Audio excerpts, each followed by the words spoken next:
Hurmatli qaynonalar, ushbu 3 odat sizning keliningizni homilador bo'lish shansini aniq oshiradi. Birinchisi, bu muntazam uyqu hamda kundalik stressni boshqara olish qobiliyati hisoblanadi.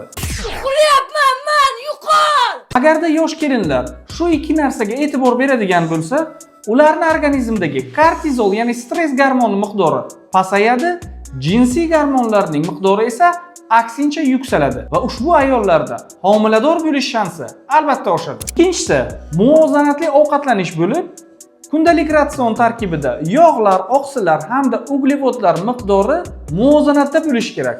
Hushyor bo'ling qaynonalar, yana uyga alohida fast foodlarni olib kirishmasin. Qo'lingdagi nima? Mana, hech narsa yo'q, oyi.